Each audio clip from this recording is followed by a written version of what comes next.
Hey guys, it's Shortcakey. How you doing? Hope you're doing good. Today, I am doing the 10 creepypastas that will scare you silly.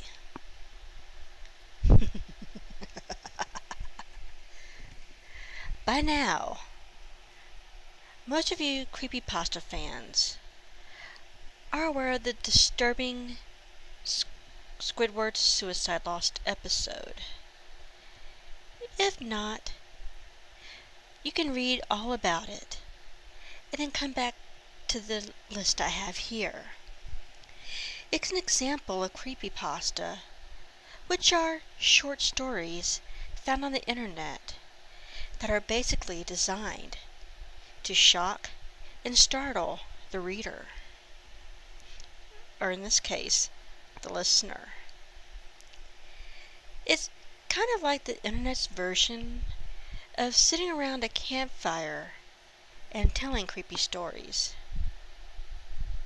And guess what? Here are the 10 creepypastas right for you.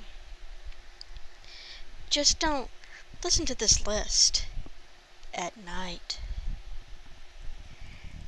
Number 10, 1999. Simply known as 1999, this story is one of the most realistic and chilling urban legends on the internet. The tale follows the journey of a Canadian blogger named Elliot as he tracks down the meaning of a mysterious TV channel that he watched in the year 1999. He remembered it being extremely sketchy, and in hindsight, he realized that it was most likely run by a local predator. As he continued to investigate, he learned that the man running the channel was attempting to lure children into his house for sacrificial purposes. To top it all off, Elliot also realized that the crazed man was torturing and killing children while wearing a bear costume and calling himself Mr. Bear. There were only a couple of shows that aired on this mysterious channel, most likely because it was only operational from 4 p.m. to 9 p.m. The first show was called Booby and featured characters that were live-action hands on top of a table, which was obviously very low budget. The show starred a hand named Booby that would find itself in a different situation every episode. However, the episodes got progressively weirder. In fact, during an episode entitled Playing with Scissors, Booby appeared to be holding a pair of scissors while another, smaller hand was jerking violently in the background as if it were being forcefully held in the air. Booby then proceeded to repeatedly stab the smaller hand with the scissors while a muffled child's scream could be heard. The scissors eventually got to the bone and made a horrific crunching sound. That was the last time Elliot ever watched an episode of Booby. Next up on the psychotic schedule was Mr. Bear's schedule. Psychotic schedule was Mr. Bear's Cellar, which featured the mentally unstable man dressed up as Mr. Bear. What actually went on during the Mr. Bear episodes are too gory to describe here. So you'll have to read the rest of it for yourself. Eventually, the police intervened and shut down the sadistic TV channel for good. Number 9. Candle Cove. Now, this story starts off with a forum thread that talks about an old children's show from the 70s, which was about a little girl who imagined herself to be friends with pirates.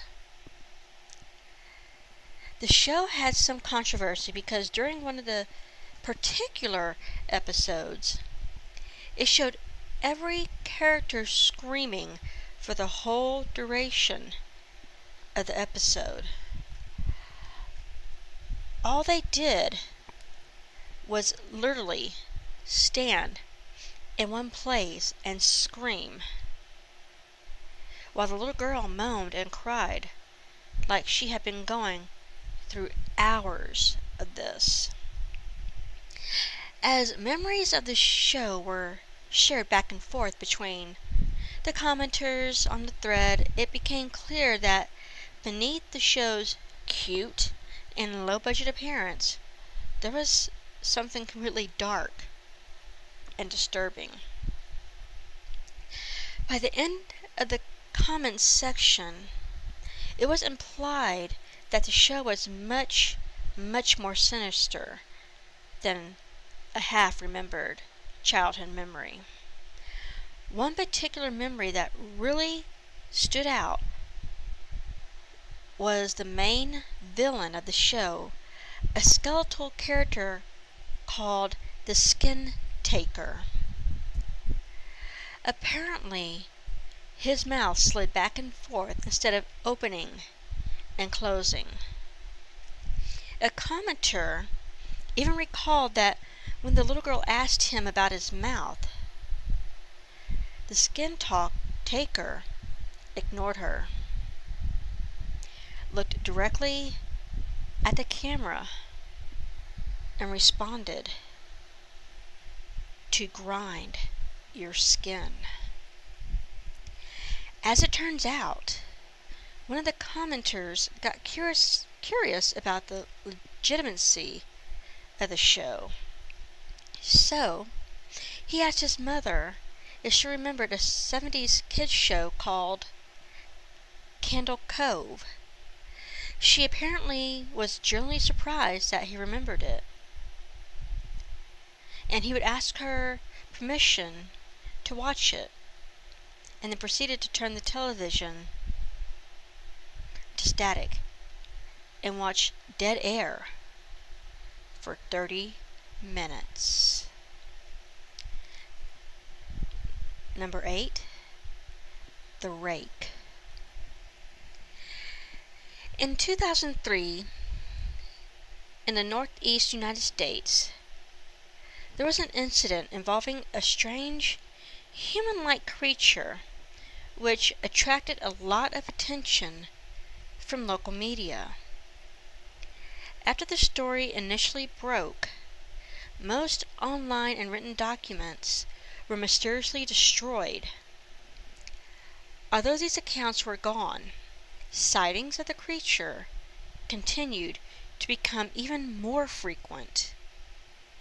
What's odd is that many people reacted differently to the creature. In fact, the emotions experienced ranged from traumatic levels of fright to almost childlike sense of curiosity. The sightings continued, and so the hunt for more information began. Finally, in 2006, a collaboration of various researchers made a chilling discovery. They had unearthed nearly 24 documents dating back from the 12th century to the present day, all of them describing various sightings of a creature called the Rake. The sighting that stood out the most was a woman's account that dated from the same year of the discovery. Here's a synopsis. A woman awoke in the middle of the night and accidentally ended up waking her husband as well. She apologized, and her husband turned around and looked at her. He gasped and immediately grabbed his wife, fearing for her safety. At the foot of their bed, sitting and facing away from them, was the infamous creature, which was described as looking like a big, hairless dog. While the couple's eyes were still adjusting to the dark, the creature sprang up and crouched less than a foot from the husband's face. It stared at him for a while. Then it made a dash for their children's bedrooms. The terrified couple immediately ran after it, fearing the worst for their children, but they were too late. They ran straight to their daughter's room, only to find her mutilated and close to death. As their daughter was dying, her final words were, "He is the rake." Then, as mysteriously as it had appeared, the rake disappeared, never to be seen again. Number 7. Where Bad Kids Go. Now, this creepypasta describes a photographer who decided to find out more about an old children's show that he used to watch as a child in wartime Lebanon. From what he remembers, the half-hour show relied on very graphic imagery and scare tactics to keep kids from misbehaving.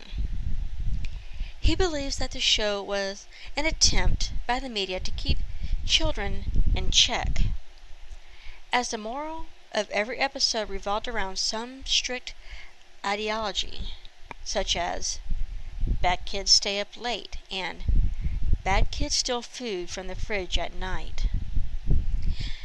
However, the one thing that the photographer remembered the most was the closing scene of every episode. It was the same every time.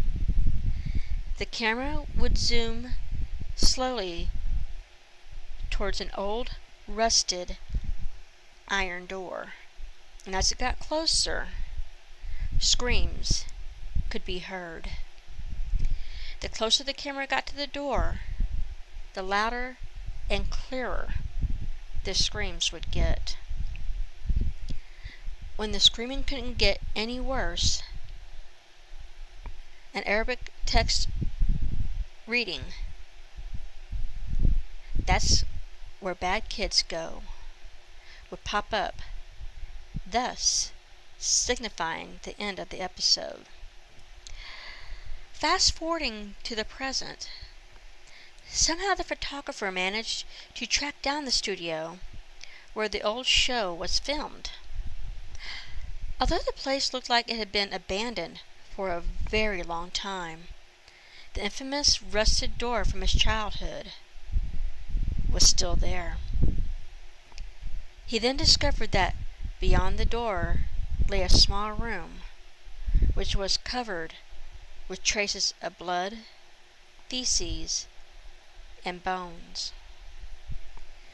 What scared him the most, though, was a caged microphone which hung from the middle of the room. Number 6. The Keyhole. This legend involves a man who checked into a hotel for a few nights. After he obtained his room key, the woman at the front desk warned him that there was a door with no number on the way to his room.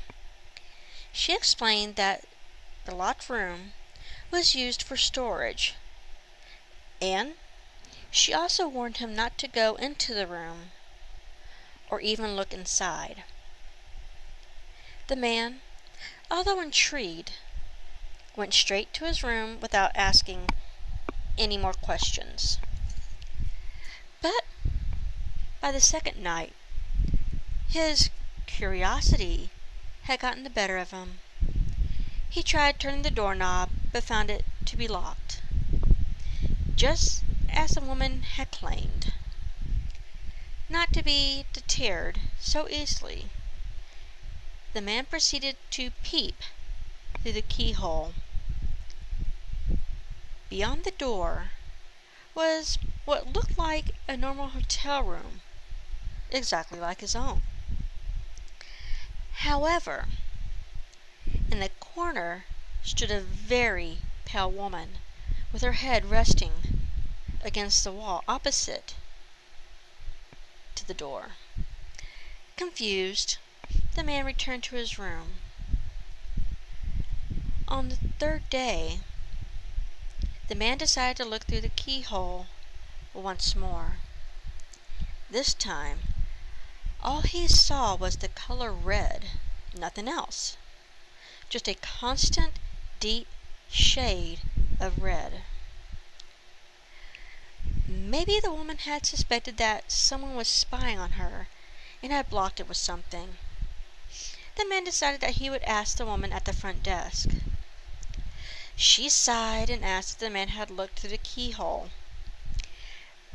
After he confirmed that he had, the woman proceeded to tell him the whole story.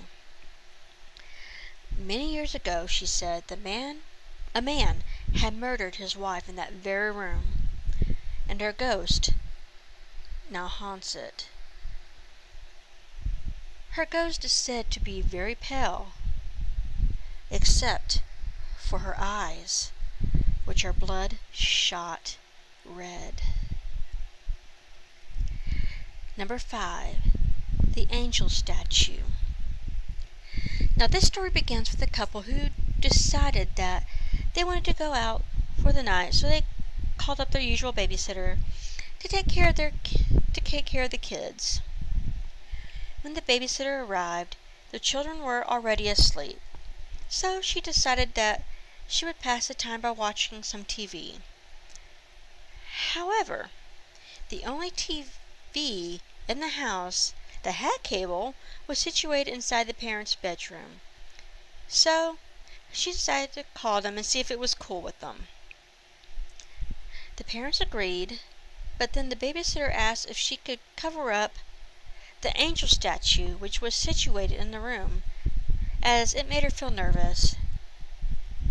Upon hearing this, the father hesitated, then instructed her to immediately get the kids out of the house and call the police, because they did not own an angel statue. When the police arrived, the babysitter and children were found lifeless in a pool of blood, and the statue had disappeared. Number 4, the grifter. The grifter is a horrific internet urban legend, which was first posted in 2009. It is a video clip which apparently is so disturbing that it traumatizes everyone who watches it. Apparently, the video clip featured scenes of dying children, excruciating screams, and close-ups of exorcisms and corpses. Although something like the grifter would indeed be horrifying to watch, thankfully it's entirely a work of fiction. The person who started the legend admitted in 2009 that the so-called screenshots of the video were actually taken from the movie Little Otik.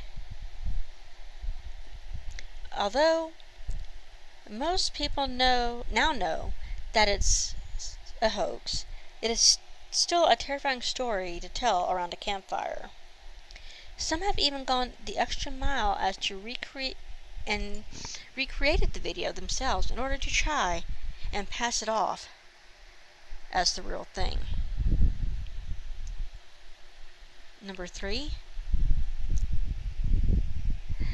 SCP Foundation. The Secure, Contain, and Protect Foundation, aka SCP Foundation, is a fictional organization with a murky past, which first appeared back in 2007. The SCP Foundation has numerous doctors, researchers, and agents aiming to understand and catalog abnormal creatures and objects which are known simply as SCPs. The Foundation strives to prevent the SCPs from getting into the hands of others and into the outside world. In order to research these creatures, the Foundation performs experiments on death row inmates. That's kind of screwed up.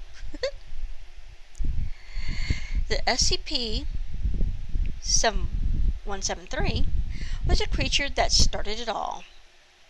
It's described as a statue-like creature with a bloody face and short limbs. It has also been recorded that this creature cannot move in direct eyesight, but once eye contact is broken, it will immediately kill its victim by breaking their neck, and thus it has to be constantly observed. Another example is SCP-682, which is said to be an indestructible, highly adaptive reptilian creature. It's one of the most popular creatures on the SCP Wiki. Number 2, and my favorite, Jeff the Killer. Jeff was a little boy who moved to a new home. The day he moved in, he was invited to a neighbor's birthday party. So he decided to take his brother Lee along with them. When Jeff and his brother were waiting at a bus stop, 3 teenagers attacked them. Jeff successfully defeated his attackers and left them on the street with broken wrists and knife wounds. After this ordeal, Jeff soon realized that he actually enjoyed inflicting pain on others. It was a feeling he had inside him, but it only seemed to get stronger when he was provoked or angered. On a night soon after that, Jeff's mother was awakened by someone crying in the bathroom. When she looked in, she found Jeff carving a permanent smile into his cheeks. He had also managed to cut out his eyelids so that he could never sleep. Seeing that her son had gone insane, his mother ran from the room to wake up her husband. She stopped cold when she saw Jeff standing in the doorway, a knife clutched in his hands.